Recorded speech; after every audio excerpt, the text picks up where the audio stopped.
కొన్ని బట్టలు అయితే అస్సలు పడేయాలనిపించదు. మా ఇంట్లో కూడా అంతే. మా ఆయన ఈ షార్ట్స్కి 2 షార్ట్స్ ఉంటాయి, రెండిటికి ఇలానే ఒకే చోటే హోల్ పడ్డాయి. అవి ఎందుకో మొబైల్ ఎక్కువ పెట్టో మరేమో, దానికి అందరివి కుడుతుంటావు నా మాత్రం కుట్టవు అని అంటూ ఉంటే, సరేలే టాన్ జీన్స్ అలాగా ఉంటుంది కదా, అలా టాన్ షార్ట్ కూడా చేద్దామనేసి ఒక బ్లాక్ పీస్ తీసుకొని దానికి అటాచ్ చేశాను.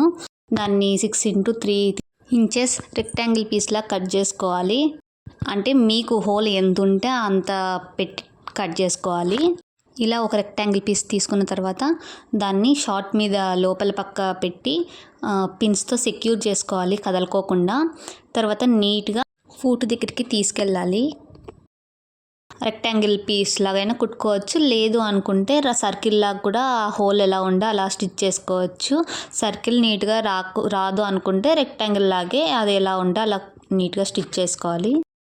తర్వాత అది రెక్టాంగిల్ షేప్ ఎలా ఉంటే అలా స్టిచ్ చేసుకున్నాక ఎక్స్ట్రా పీస్ ఉంటుంది కదా, దాన్ని ఫోల్డ్ చేసైనా కుట్టేసుకోవచ్చు. ఫస్టే ఫోల్డ్ చేసైనా కుట్టుకోవచ్చు, బట్ నేను మర్చిపోయాను యాక్చువల్లీ. ఇంకొక షార్ట్కి అలానే కుట్టా. దీనికి మాత్రం ఇలా కుట్టిన తర్వాతనే ఎక్స్ట్రా అంతా మడత పెట్టేసి కుట్టేశాను.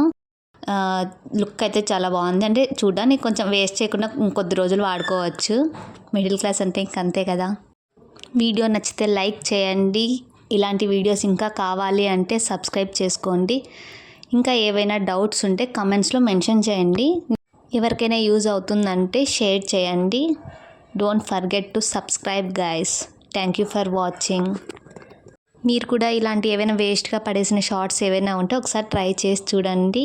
ట్రై చేశాక ఎలా వచ్చిందో చెప్పడం మాత్రం మర్చిపోకండి. Thank you so much for watching. Bye guys. Peas add చేశాక ఎలా ఉందో ఒకసారి చూసి అది కూడా కమెంట్స్లో మెన్షన్ చేయండి. నాకు ఈ నెక్స్ట్ వీడియోస్ చేయడానికి కొంచెం ఎంకరేజింగ్గా ఉంటుంది.